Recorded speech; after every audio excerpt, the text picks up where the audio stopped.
famille française est dans le pétrin parce qu'elle n'a pas remis un test de français. Bienvenue à Nouveau Info Québec.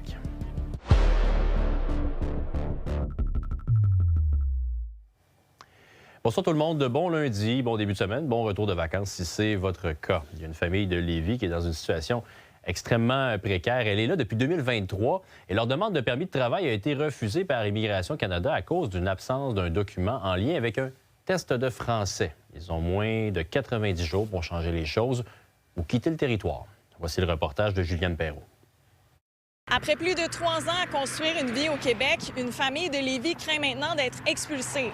En 83 jours, ils doivent régulariser leur statut ou encore quitter le pays. On a reçu un message de la part d'IRCC nous expliquant que le refus était lié à l'absence du TEF Canada, donc le test de français. Et donc on a là 90 jours pour soumettre une nouvelle demande ou quitter le territoire.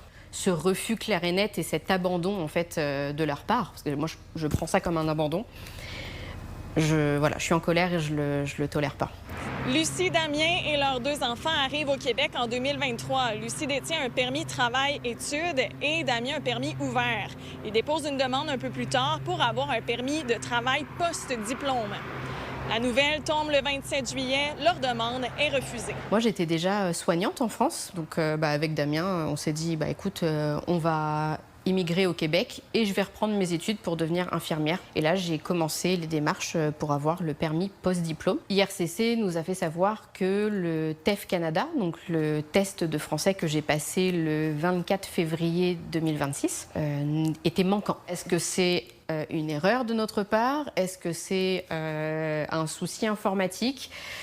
Nous, on est persuadés de l'avoir mis. Malheureusement, l'erreur est humaine. En tout cas, la raison du refus, c'est nous n'avons pas la preuve que vous parlez le français. C'est sûr que si on fait une demande de rétablissement de statut, en fait, on dépose une nouvelle demande de permis de travail. Et à ce moment-là, c'est les délais de permis de travail qui vont s'appliquer. Donc, les délais d'Immigration Canada. J'ai pas les délais actuellement là, en tête, mais normalement, c'est à peu près 120 jours actuellement là, dans les dernières vérifications que j'ai faites. Que ce soit le post-diplôme ou les autres, oui, l'immigration, c'est complexe. Notre fils nous a fait comprendre qu'il avait vécu des choses très difficiles à l'école et qu'il était hors de question qu'il retourne à l'école en France. Moi, je dirais que là, dans toute l'histoire, c'est la deuxième chose qui me fait le plus peur, c'est ça. Et la première chose qui me fait plus peur, c'est la situation financière, de se dire combien de temps on va tenir là. Donc, en raison d'un document manquant, la famille se retrouve sans statut, sans droit de travailler et sans revenu. La première chose, certainement, c'est que on a 2 véhicules. Le sien, on va le revendre. Puis on va appeler aussi certaines assurances pour voir si repousser il y a les paiements. Possibilité, dire est-ce qu'on peut arrêter les paiements, vous continuez de nous couvrir, juste on décale les paiements, on vous repaiera après dès qu'on a un statut, il n'y a pas de souci. Notre équipe n'a pas été en mesure d'obtenir une réponse d'Immigration, Réfugiés et Citoyenneté Canada. À Lévis, Juliane Perrault pour Nouveau Info.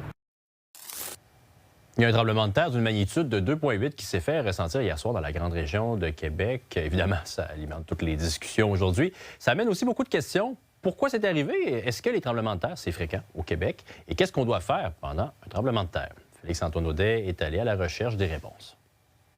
Retour des vacances de la construction, retour au bureau, et vous avez probablement tous entendu la même question à la machine à café ce matin. Hey Félix, tu l'as-tu senti, toi, le tremblement de terre? Oui, pour la 3e fois ce matin, je l'ai senti, mais ça en a surpris plusieurs, par exemple, ce qui devrait pas être le cas, parce que des tremblements de terre au Québec, c'est pas mal plus fréquent qu'on pense. Au Québec, en général, dans la province, on va avoir à peu près 450 séismes annuellement, ce qui est quand même important. Puis de ça, il va y en avoir une trentaine à peu près de magnitude 3 et plus, puis qu'on va donc ressentir. Mais mettons, pour ceux qui n'ont pas eu cours de sciences dans les 15 dernières années, quand on parle de l'échelle de Richter, comment est-ce qu'on peut comprendre les chiffres là-dessus? À partir de magnitude 3, là, on va se mettre à ressentir le tremblement de terre. Et on dit souvent que le magnitude 5, ça va être notre seuil de dommage. Au Québec, on peut avoir un peu de tout dans cette échelle de magnitude-là. Les magnitudes d'études 5 et plus qui vont faire des dommages, on en a à peu près 3 ou 10 ans. On pourrait être tenté de croire le contraire avec la quantité de crack qu'on a sur les routes du Québec, mais on est dans une région qui est en plein cœur d'une plaque tectonique. Et là, dernière fois que je vous ramène dans vos cours de sciences, mais les tremblements de terre, c'est souvent sur les extrémités des plaques. Alors, comment est-ce qu'on explique qu'on en a autant? Mais c'est une situation un peu unique comparée au reste du monde. Au Québec, les explications sont associées à la dernière glaciation qui a eu lieu il y a 20 000 ans. Le glacier qu'il y avait sur le Québec il y a 20 000 ans a enfoncé la croûte terrestre au Québec. Et là, la croûte terrestre est en train de remonter tranquillement de ce poids-là. Et c'est ce qui fait en sorte que la croûte est en train de se briser de temps en temps là, pour accommoder ça. Félix, t'es où? Ben, je suis ici, hein? Qu'est-ce que tu fais? Ben toi, qu'est-ce que tu fais? Ça, c'est une des mesures de sécurité quand il y a un tremblement de terre. Puis d'après moi, hier, il n'y a pas grand monde, s'il était plus gros, qui savait quoi faire. C'est d'ailleurs la mission là, de l'organisme La Grande Secousse, dont Aube est la porte-parole. On recommande à tous de se baisser, s'abriter et s'agripper. C'est les 3 mots à retenir. Donc, on va en dessous d'une table, on se tient fort. La majorité des dégâts, ça va être, s'il y a un gros tremblement de terre, des bibliothèques qui vont tomber, des cadres qui vont tomber, on va les recevoir sur la tête. Donc, le meilleur comportement, en dessous d'une table, on se tient puis on attend que ça passe. Mais là, Félix, tu sais qu'il n'y en a pas de tremblement de terre, là. Ouais, je sais, mais je me dis que c'est pertinent de mettre l'accent sur les règles de sécurité. On ne sait jamais. À Québec, Félix-Antoine Audet pour Nouveau Info. Maintenant, 18 personnes ont perdu la vie dans 15 collisions survenues sur le territoire du Québec au cours des 2 semaines des vacances de la construction. Et du nombre, on compte 6 motocyclistes. Bien qu'il s'agisse d'un bilan qui est moins tragique que l'an dernier, alors qu'on comptait 35 victimes. La Sûreté du Québec précise qu'au moins un facteur humain, principalement la vitesse, est en cause dans chacun des accidents. C'est déjà la fin pour le festival. Il y avait des gros noms à l'affiche, en tête d'affiche cette année pour en parler et faire le bilan. Je reçois en studio Stéphanie Lepage, elle est directrice principale du festival. Bonsoir Stéphanie. Bonsoir, merci de me recevoir. Ça fait plaisir. Vous l'avez échappé belle hier là, avec l'orage. Chanceux comme ça se peut pas. On l'avait vu venir, la cellule s'en venait, on la regardait à Montréal, on la regardait à Trois-Rivières, on avait hâte qu'elle passe au-dessus de nos têtes, puis est arrivé pile au bon moment pour qu'on soit capable d'évacuer, de garder notre site sécuritaire puis de pouvoir tenir tous nos spectacles. Et les gens sont venus, là, même s'ils avaient été évacués. Ah, mais les gens sont pas partis très loin. Hein. Les commerces avoisinants étaient pleins, les restos, les bars, les voitures, il y a des gens qui attendaient dans la rue, là, en tant que tel. Fait que oui, on avait à peu près 3000 personnes sur le site avant l'évacuation, puis je vous confirme qu'ils sont tous revenus et bien d'autres par la suite. On regarde la programmation à chaque année, puis honnêtement, encore cette année, je regardais ça, les Papa Roach, The Offspring, Engine de Poitrine. On va chercher d'abord beaucoup de variétés, des gros noms. On s'entend, les artistes qui ont l'embarras du choix en termes de festival. Qu'est-ce qu'on fait pour se distinguer au festival? On travaille au niveau de l'hospitalité de façon excessivement précise et pointue. Je pense qu'on se distingue, puis ça se jase dans le milieu, qu'on est bien reçu au festival, qu'on s'occupe bien de nous, que nos équipes techniques sont arrimées puis sont très précises. Donc ça a vraiment un impact. Après ça, il y a beaucoup de stratégies à mettre en place. On regarde les différentes tournées. Est-ce que tel artiste passe par chez nous et est capable de rajouter une date?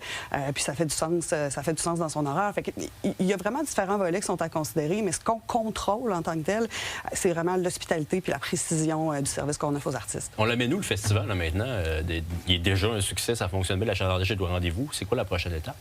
La prochaine étape pour le festival, c'est de solidifier, en fait, les bases. On commence à avoir un festival où chaque soir, beau temps, mauvais temps, programmation internationale ou québécoise, on a du monde. Le site est plein, il y a de l'ambiance. Les gens viennent profiter, oui, des spectacles, mais viennent aussi profiter des activités familiales, des montgolfières quand on peut les voir. Les gens vivent l'événement de A à Z de plus en plus. Puis ça, c'est quelque chose qu'on souhaite pousser, en fait, dans le futur pour continuer d'avoir un achalandage puis un événement qui est vivant à chacune des minutes. Y a-t-il des trucs qu'on aimerait améliorer? Là, je pense des fois les enjeux de trafic, il y a des gens qui parlent de certains irritants.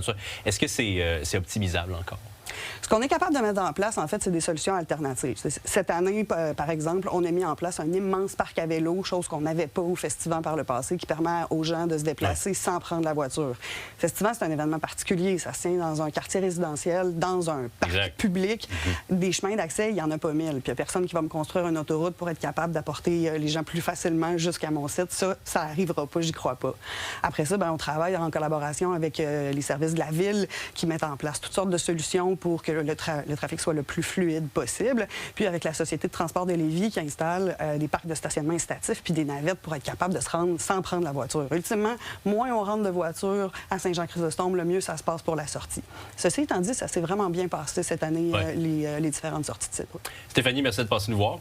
Souhaitons une longue vie au festival. C'est très gentil. Merci. Bye-bye. Bonne soirée. Toi aussi.